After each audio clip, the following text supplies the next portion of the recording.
ಮತ್ತು illegal activities ಏನೇ ಇದ್ರು ಇಲ್ಲಿಗಲ್ ಆ್ಯಕ್ಟಿವಿಟೀಸು ಕಾನೂನ ಬಾಹಿರ ಯಾವುದೇ ಕೆಲಸ ಇದ್ರೂ ಕೂಡ ಅದನ್ನು ಹತೋಟಿಗೆ ತರ್ತಕ್ಕಂಥದ್ದು. ಅದು ಬರೀ ಭದ್ರಾವತಿಯಲ್ಲ, ಇಡೀ ಶಿವಮೊಗ್ಗ ಜಿಲ್ಲೆಯಲ್ಲಿ ರಾಜ್ಯದಲ್ಲಿ ಮುಖ್ಯಮಂತ್ರಿಗಳ ನೇತೃತ್ವದ ಹತೋಟಿಗೆ ತರ್ತೀವಿ.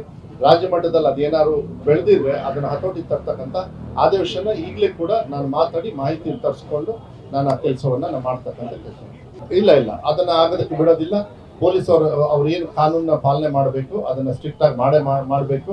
ಕಾನೂನು ಎಲ್ಲರಿಗೂ ಕೂಡ ಒಂದೇ, ಅದು ಪೊಲೀಸರಿಗೂ ಅಷ್ಟೇ, ನನಗೂ ಅಷ್ಟೇ, ಎಲ್ಲರಿಗೂ ಅಷ್ಟೇ. Illegal activity has to be sir. ಜೈಸು ಅದನ್ನ ನಿನ್ನೆನೂ ಕೂಡ ನಾನು ಹೇಳಿದ್ದೀನಿ. ಮೊನ್ನೆ ಕ್ಯಾಬಿನೆಟ್ ಅಲ್ಲಿ, ಸ್ಪೆಷಲ್ ಕ್ಯಾಬಿನೆಟ್ ಅಲ್ಲಿ ಇದು ಚರ್ಚೆ ಮಾಡಿ ಮಾನ್ಯ ಮುಖ್ಯಮಂತ್ರಿಗಳೇ ಇದನ್ನ ನೇತೃತ್ವದಲ್ಲಿ ತಗೊಳ್ತಾ ಇದ್ದಾರೆ.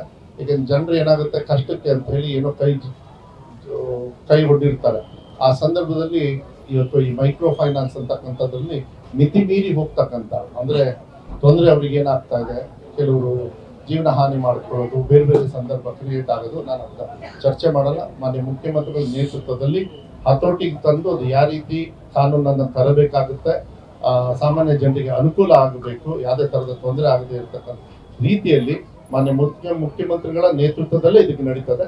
ಅದಕ್ಕೆ ಅಲ್ಲ ಇಲ್ಲ ಈಗ ಅಲ್ಲ, ಅದನ್ನ ಮಾನ್ಯ ಮುಖ್ಯಮಂತ್ರಿಗಳ ನೇತೃತ್ವದಲ್ಲಿ ನಿನ್ನೆ ಇವತ್ತು ಈಗ ನಡೀತಾ ಇದೆ. ಸೊ ಇದೆಲ್ಲ ಪ್ರಶ್ನೆಗಳು ಅಲ್ಲಿ ಬಂದಿರ್ತವೆ. ಅದನ್ನ ಕಾನೂನು ರೆಡಿ ಆದ್ಮೇಲೆ ಬಹಳ ಈಸಿ ಆಗುತ್ತೆ. ನಾವು ಕಾನೂನು ಪಾಲನೆ ಮಾಡ್ಬೇಕಷ್ಟೇ, ಅದು ನಮಗೆ ಅನುಕೂಲ ಆಗುತ್ತೆ. ಯಾಕಂದ್ರೆ ಈ ತರ ಕಂಡೀಷನ್ಸ್ ಇಲ್ಲ ಅಂತ ಹೇಳಿ ಭಾವಿಸ್ತೀನಿ. ನೀವು ಹೇಳಿರ್ತಕ್ಕಂಥ ಪ್ರಶ್ನೆ ಆ ತರ ಕಾನೂನು ಇಲ್ಲದೆ ಇರ್ಬೋದೇನೋ ಮುಂಚೆ, ಅದನ್ನ ಇದ್ರೇನು ಅದನ್ನ ಪಾಲಿಸ್ಲಿಲ್ಲ ಅಂದ್ರೆ ಅದು ಪಾಲಿಸ್ತಕ್ಕಂಥ ವ್ಯವಸ್ಥೆಯನ್ನ ಮಾಡ್ಬೇಕಾಗುತ್ತೆ. ಈಗ ಒಂದು ಬೋರ್ಡ್ ಇದ್ದಾಗ ಪ್ರತಿಷ್ಠಾಪನೆ, ಯಾಕಂದ್ರೆ ಬಂಗಾರಪ್ಪಾಜಿಯವರು ಅವಾಗ ಪ್ರತಿಷ್ಠಾಪನೆ ಶುರು ಮಾಡಿ ರಾಷ್ಟ್ರಕವಿ ಕುವೆಂಪು ಅವರ ಒಂದು ನೆನಪಿಗೋಸ್ಕರ ಅದನ್ನ ಮುಂದೆ ಬರಬೇಕು ಅಂತ ಹೇಳಿ ಯಾವುದೇ ಆದ್ರೂ ನಮ್ಮ ಶಿವಮೊಗ್ಗ ಜಿಲ್ಲೆಯಲ್ಲಿ ಸಾಂಸ್ಕೃತಿಕವಾಗಿ ನಾವು ಕಲ್ಚರ್ನ ಬೆಳೆಸ್ಕೊಂಡು ಉಳಿಸ್ಕೊಂಡು ಬಂದಿದ್ದೀವಿ. ಅದಕ್ಕೆ ನೋವಾಗ್ತಕ್ಕಂಥ ಏನು ನೀವು ಪ್ರಶ್ನೆ ಹಾಕಿದ್ರಿ, ನೋವಾಗ್ತಕ್ಕಂಥದ್ದು ಏನಾದ್ರು ಇದ್ರೆ ಆ ಪ್ರತಿಷ್ಠಾನ ಅಧ್ಯಕ್ಷರನ್ನ ಮತ್ತೆ ಎಲ್ಲರೂ ಕೂಡ ಕರೆದು ಮಾತಾಡಿ ನಾನು ಮಾಡ್ತೀನಿ. ಯಾಕಂದ್ರೆ ನಾನು ಕೂಡ ಅವರ ಒಂದು ಕೆಲವು ಕಾರ್ಯಕ್ರಮಕ್ಕೆ ನಾನು ಹೋಗಿದ್ದೆ, ಅದನ್ನ ಮಾಡ್ತೇನೆ. ಯಾಕಂದ್ರೆ ನೀವು 2 ದಿವಸ ಆಯ್ತು, ಅದು ಅದುರಿ ಯಾಕೆ ಏನು ಎಲ್ಲ ತಿಳ್ಕೊಳ್ದೆ ಹೇಳೋದು ತಪ್ಪಾಗ್ತದೆ.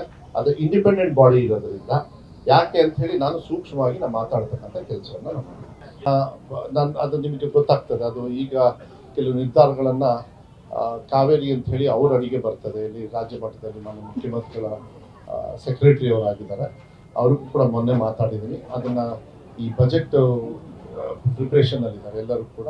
ಆ ಸಂದರ್ಭದಲ್ಲಿ ಅದಾದ ಮೇಲೆ ನಾನು ತಗೊಳ್ತಕ್ಕಂಥ ವ್ಯವಸ್ಥೆ ಮಾಡ್ತೀನಿ. ಅದೊಂದು ಈ ಇಂಡಸ್ಟ್ರಿಯಲ್ ಪೊಲ್ಯೂಷನ್ ಏನು ಮಾಡ್ತಾ ಇದ್ದಾರೆ, ಸಾಯಿ ಎಕ್ಸ್ಪೋರ್ಟ್ಸ್ ಅಂತ ಹೇಳಿ ಏನು ಹೇಳಿದ್ದಾರೆ, ಅದು ಆ ರೀತಿಯಲ್ಲಿ ಕೂಡ ಅವರು ಇನ್ನೂ ಹತೋಟಿಗೆ ಬಂದಿಲ್ಲ. ಅದು 2 ವಿಚಾರಗಳನ್ನು ನಾನು DC ಅವರು ಮತ್ತು ನಮ್ಮ ಅಧಿಕಾರಿ ವರ್ಗದವರಿಗೆ ಮಾತಾಡಿ ಪೊಲ್ಯೂಷನ್ ಬೋರ್ಡು ಮತ್ತು ಏನು ಕಾನೂನು ರೀತಿಯಲ್ಲಿ ಆ್ಯಕ್ಷನ್ ತಗೋಬೇಕು ತಗೊಳ್ತಕ್ಕಂಥ ವ್ಯವಸ್ಥೆ